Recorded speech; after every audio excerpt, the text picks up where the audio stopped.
Kita sudah turun tangan, kita masih turun tangan untuk kebaikan bangsa ini.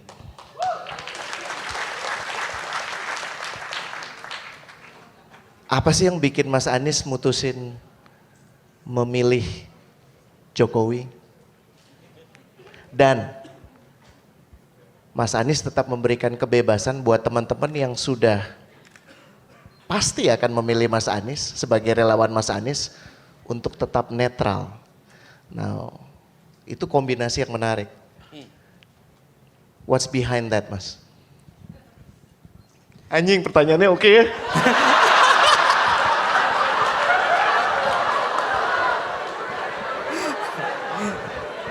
Baguslah. Kita kasih skor aja. Berapa tadi skor pertanyaannya tuh?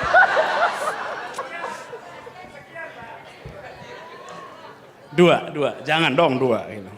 Ya gini, saya bilang. Tidak terlalu sulit untuk mengambil pilihan ketika kita punya pilihan Prabowo dan Jokowi. Gak sulit sama sekali. Dan saya selalu katakan, tidak sedikit pun punya beban moral. Tidak sedikit pun punya beban moral untuk bilang saya pilih Jokowi. Titik. Gak ada sulitnya. Jadi ini menurut saya tadi mendengarkan juga yang disampaikan.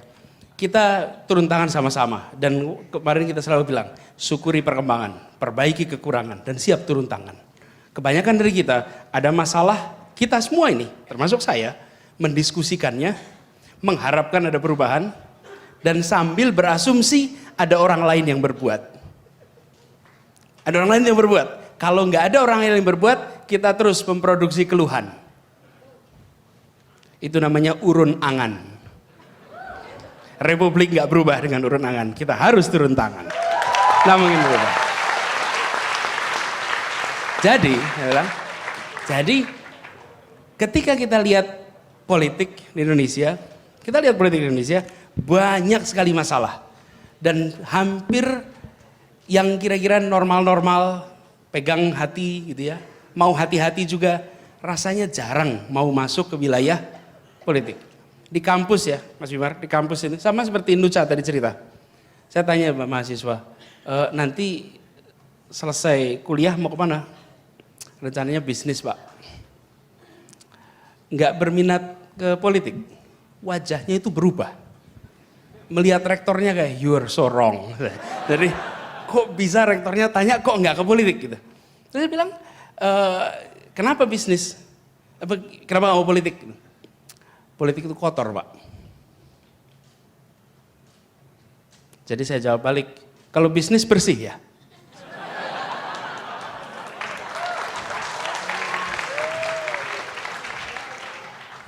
Bersih atau kotor itu cara kita menjalani, bukan soal sektor. Sektor manapun bisa bersih dan kotor, tapi cara menjalaninya menunjukkan integritas yang kita miliki. That's the answer. Nah, orang-orang baik di Republik ini banyaknya luar biasa. Tapi jika orang-orang baik hanya mau menjadi pembayar pajak yang baik, lalu siapa yang mengurusi uang pajak kita?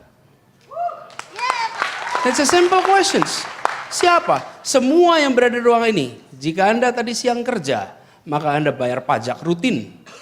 Dan pajaknya impresif jumlahnya. Makin hari porsi pajak kita dalam APBN luar biasa besar. Pertanyaannya siapa yang memanage itu jika orang baik hanya mau menjadi pembayar pajak yang baik? Nah sayangnya iklan-iklan di mana-mana adalah jadilah warga negara yang baik dengan jadi pembayar pajak yang baik.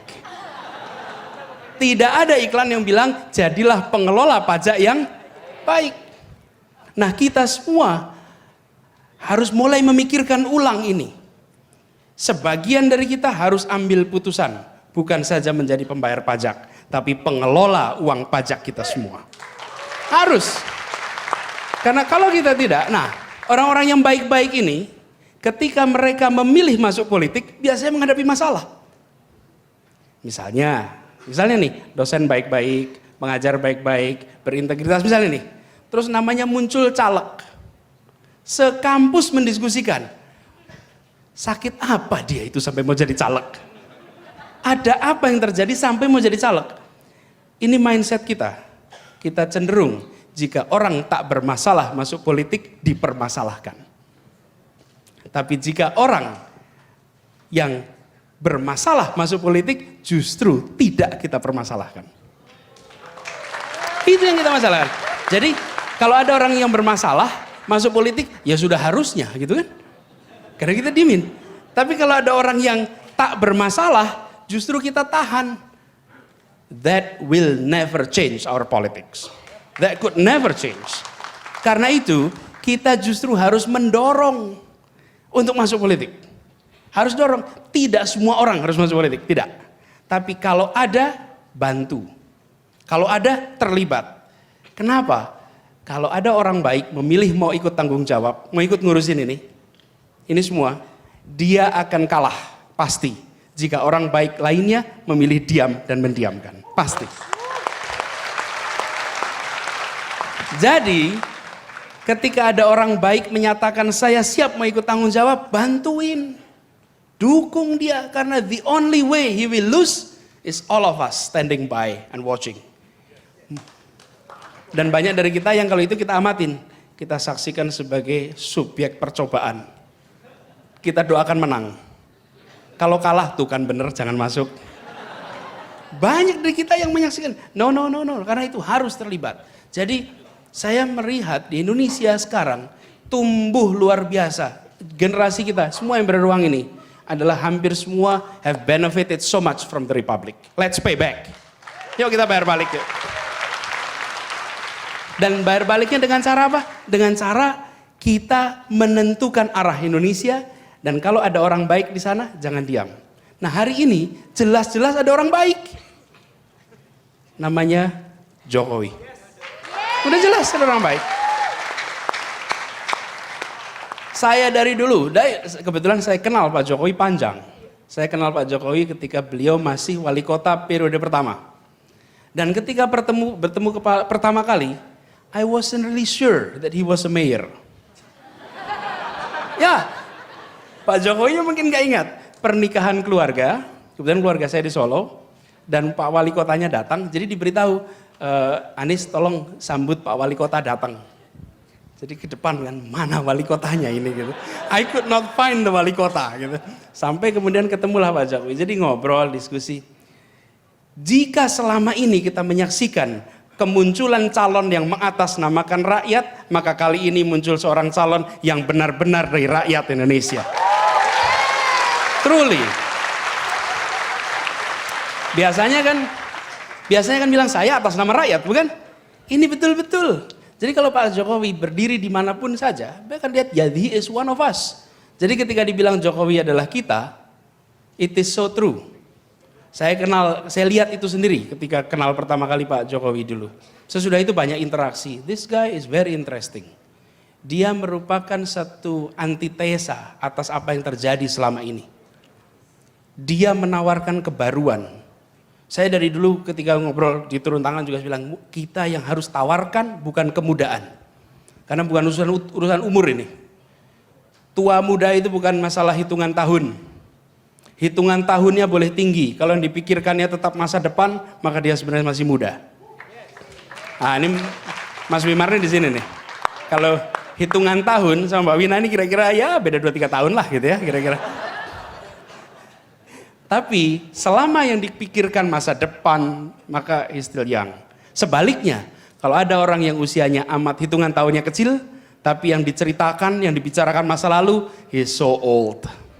Sebenarnya sudah sangat tua orang itu. Nah, yang kita butuhkan kebaruan. Jadi ketika selesai kita gerakan turun tangan, apa yang terjadi? Saya ingat bersama teman-teman. Di awal banyak sekali kritik. Why? Because of political process. Saya katakan jalani ini dengan cara yang benar. Bersama orang-orang yang baik. Masuk dengan kepala tegak, keluar dengan kepala tegak. If you do it the right way, bisa dijalani itu dengan benar. Nah, di ujung kita selesai. Begitu kita selesai, proses konvensi, the nextnya adalah sekarang kita punya pilihan di depan kita. Ada Pak Prabowo, ada Pak Jokowi. Ditunggu sampai tanggal 9 Juli tidak nambah calonnya. Oke? Begitu sudah jelas keputusannya dua, decide early. Kenapa? Karena ini bukan oportunistik. Kalau oportunistik nunggu hasil survei. Ada tuh yang nunggu hasil survei baru memutuskan. Ada. Iya. Sometimes it feeling blue juga gitu kan. Gitu.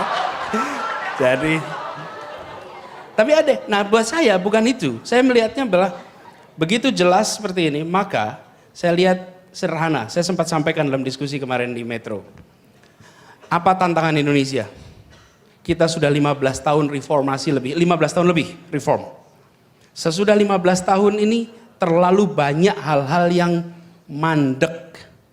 Kita perlu orang yang bisa melakukan terobosan, membongkar yang sekarang berbelit-belit, melakukan tindakan-tindakan yang outside the box. Dan itu hanya bisa dilakukan jika dia bukan bagian dari masalah.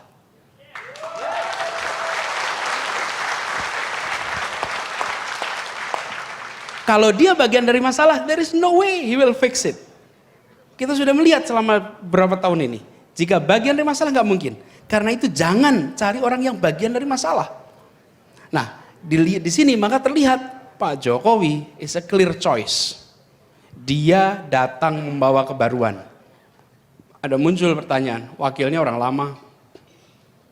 Pak JK, ya usia 72 tahun. 72 tahun is rather old. Untuk sebuah usia, rada tua. Tapi saya pun kenal Pak JK secara pribadi. Teman-teman semua kalau dihitung stamina, dia sangat energetik, sangat energetik. Saya kebetulan cukup sering berinteraksi dengan Pak JK. Kebetulan kantornya sebelah kampus. Jadi kalau hari Jumat itu Jumatannya pasti di Paramadina. Diskusi panjang lebar. Very energetic. Dan bukan soal itu personal aja. Tapi selama Pak JK menjadi wakil presiden, Pak JK selalu diasosiasikan dengan terobosan. And that's what we need. That's what we need. Jadi ini menjadi kombinasi yang menarik. Yang satu baru, kira-kira belum tahu landscape-nya ini seperti apa. Situasi persisnya. Sisi lain ada yang senior, tetapi diiringi dengan terobosan. Kalau senior dan tidak pernah terasosiasi dengan terobosan, barangkali itu jadi baggage yang berat. Tapi ini bisa melakukan terobosan. Di sisi lain, ada Pak Prabowo. Ya baru, bagian dari Orde Baru. Maksudnya, jadi dia bagian Orde Baru. Jadi di saat kita membutuhkan kebaruan, this is Orde Baru. Yang satunya adalah seseorang yang sudah 15 tahun memimpin. 15 tahun. Dari mulai Menteri Menristek, Menteri Perhubungan, Mensesnek, sampai menjadi Menko Ekuin. Dan sebagian dari yang dikritik Pak Prabowo adalah yang dikerjakan oleh wakilnya gitu. Maksudnya, jadi, ya. Nah kalau bocor saya ada komentar sendiri nih soal bocor ini. Betul. Betul. Saya itu terus terang kasihan bicara bocor ini. Saya juga ketika mendengarkan ini, masya Allah, kasihan betul. Kenapa saya kasihan? Gini. Ini I'm not trying to make fun. Cuman seriously teman-teman. Kelebihan 01 tuh dahsyat efeknya. Iya. Jadi kelebihan 01 tuh bukan, kalau bagi orang yang tahu angka, 10 is a big difference. Ya, Rene anak berapa?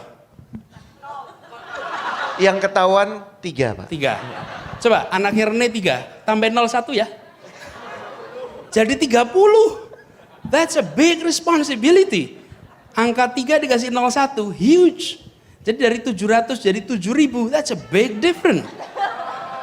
Tapi menurut saya begini, bukan soal angka itunya aja. Anda harus memiliki comprehensive understanding tentang angka. Ini penting. Kalau mau jadi CEO sebuah perusahaan, you really need to know the size of your company. Jadi ketika mendengar laporan, you can make sense of it. You can make sense of it. Jadi mendengar misalnya, ekonomi kita ini 10.500 misalnya, GDP kita. Lalu ada yang bilang bocor 7.000. You really have to make sense of it gitu. Maksudnya gimana ekonomi kita GDP-nya 10.000 bocor 7.000, ditambah lagi APBN-nya cuma 1.800. Loh, terus bocor yang mana gitu. Kebayangkan? Ini menurut saya it uncover the other side, bahwa sebenarnya di balik retorik itu adakah pengetahuan yang mendalam? That's a question.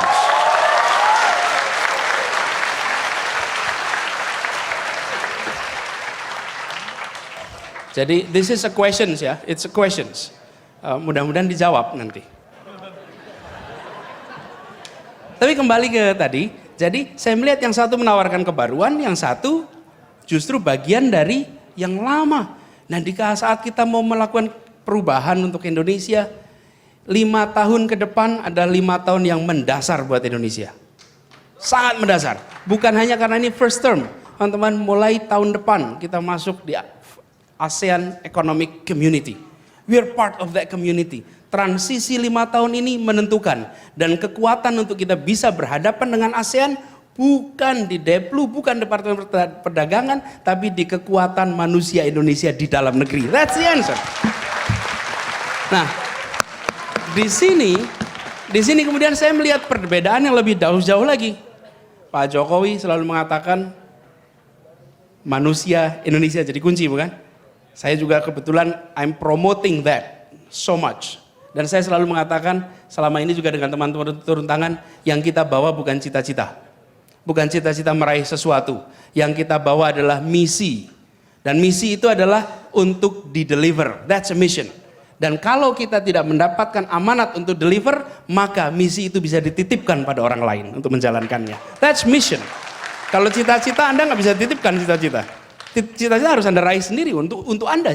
Mission. Nah, misi ini Pak Jokowi bicara manusia, yang Pak Prabowo lebih banyak bicara sumber daya alam. Ya, tapi basisnya sumber daya alam. Dan saya selalu mengingatkan, ini bukan saya katakan sekarang ya. Bisa dicek buat teman-teman semua yang pernah diskusi.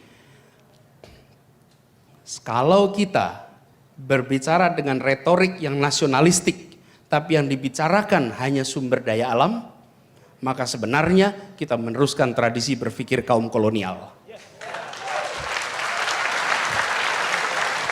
Kenapa? Karena kaum kolonial itu datang ke Indonesia sama sekali tidak mikirkan manusianya. Yang mereka pikirkan adalah extraction of resources. Anda lihat peta rel kereta api di Jawa? Peta itu mencerminkan pusat-pusat eksploitasi sumber daya alam. Di Sumatera Barat itu ada kereta api. Kemana kereta apinya? Rel keretanya? Sawah Lunto. Kenapa ke Sawah Lunto? Karena ada batu bara. Di Sumatera Selatan ada kereta api. Ke Tanjung Enim. Kenapa? Karena di situ ada semua tempat-tempat yang ada sumber daya alam, di situ dilakukan pembangunan infrastruktur. Tidak dipikirkan manusianya. Indonesia membutuhkan presiden yang memikirkan manusianya, bukan sumber daya alamnya. Jadi, that's clear. Jadi, nah dari situ saja menurut saya sudah terbayang seperti apa fokusnya. Nah ini kalau bicara soal fokus, tapi bicara style, menurut saya bicara style adalah soal Pak Jokowi itu hidupnya sangat sederhana. Kalau ditanya apakah dia mampu hidup lebih dari seperti sekarang, oh yes, he can afford it. Tapi stylenya, tadi siapa yang cerita ya soal Pak Jokowi bersama-sama tinggal sama Zoe cerita ya tadi soal di Kampung Melayu. Teman-teman sekalian, ada orang yang ada pejabat yang kalau dia suruh jalan sendirian ke pasar, kikuknya nggak karuan. Coba aja, Anda ambil satu pejabat, suruh ke pasar, dia akan nggak tahu what to do. Harus ngomongnya apa, interaksinya apa. Kenapa? Karena selama ini dia bukan bagian dari interaksi dengan rakyat. Nah sekarang ini bicara style, yang ini nggak bisa ditiru. You have to experience it, you have to do it. Pak Jokowi itu karena tumbuh bersama, ya kita semua lah yang tumbuhnya di gaya gerakan nih, pasti akan terbiasa berinteraksi, nggak ada beban itu. Dan yang menarik adalah ini cara mendekatinya. Kalau ini dianggap masalah, kalau dia jadi wali kota ini dianggap masalah, dia jadi gubernur ini dianggap masalah. Ketika ada komplain dia letakkan di sini tuh. Dia nggak letakkan itu di depan dirinya. Yang sebalama ini banyak terjadi di pemimpin kita adalah kalau ada kritik atas sebuah masalah dianggap the criticism is about me. Jadi kalau ada yang mengkritik gubernur Jakarta lalu dibilang it's about me. No, dia put it here. Ini masalahnya ya. Yuk kita diskusin sama-sama yuk. Kenapa? Karena saya juga di sini juga dari dulu bukan bagian dari pemerintahan. I'm trying to fix it. Ini mindset ini penting sekali. Nah, kenapa kemudian harus jadi presiden? Ya nomor 1 sudah dicalonkan.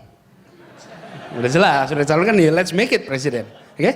Tapi yang tidak kalah penting, teman-teman, tadi saya katakan di depan, apa yang berubah dari Jakarta? Teman-teman, ketika ada orang baik yang terpercaya menjadi pemimpin di sebuah wilayah, apa yang terjadi di wilayah itu? Perasaan ada orang bertanggung jawab sedang kerja di sana. Perasaan itu muncul. Apakah orang itu akan menyelesaikan semua masalah? Tidak. Apakah orang itu akan menyelesaikan masalah dalam waktu sesingkat-singkatnya? Tidak. Tapi ketika ada problema-problema baru, maka rakyat tidak mengeluh. Kenapa? Karena dia tahu pemimpinnya sedang kerja. Republik ini membutuhkan suasana itu. Lihat Jakarta banjir. Memang Jakarta begitu pada Pak Jokowi banjir selesai? Enggak, masih ada. Tapi lihat suasana di Twitter. Apakah gubernurnya menjadi sasaran komplain? Tidak. Kenapa? Karena orang tahu he's working out there. He's working to fix the problem. Nah, ini teman-teman. Lihat, gak usah jauh-jauh. Di Bandung nih. Kang Emil kepilih jadi gubernur, jadi wali kota. Apa yang terjadi? Masyarakat merasa ini ada orang bener nih di situ. Dia mau kerja buat kita. Orang baik itu ada di sana untuk membereskan masalah. Ketika masih ada masalah, ngomong sama Kang Emil. Sampaikan. Pak Jokowi juga begitu. Indonesia membutuhkan suasana baru. Hadirkan pemimpin baru itu. Hadirkan pemimpin baru itu. Itu yang menurut saya penting. Jadi nanti ketika bicara revolusi mental, saya bukan bagian dari yang menyusun revolusi mental. Ya, bukan. Maksud saya begini. Tapi ketika dibaca lengkap, this is what we have been saying all along. Ini yang selama ini kita katakan. Mengubah perspektif dari pesimistik menjadi optimistik. Kita punya semua syarat untuk optimis. Karena itu perlu hadir orang yang di sana bisa jadikan contoh. Bisa jadikan teladan dan membuat kita punya suasana yang baru. Dan Jokowi memberikan itu. Jadi saya berharap mudah-mudahan, saya kemarin waktu proses politik saya ceritakan sama teman-teman. Dulu waktu saya kecil, duduk, ngobrol, ini dibikinin video sama Edward sama si siapa Panji, mitek-tek gitu.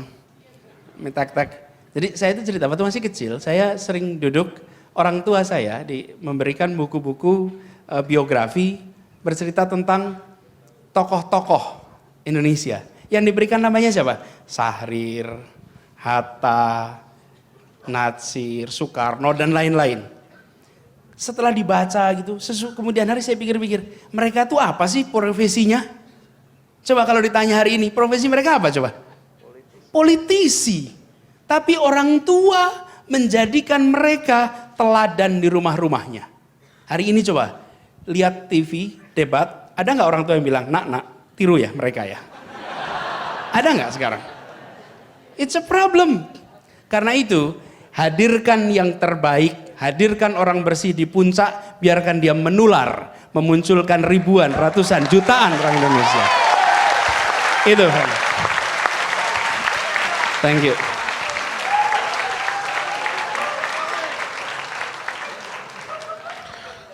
Gue susah move on.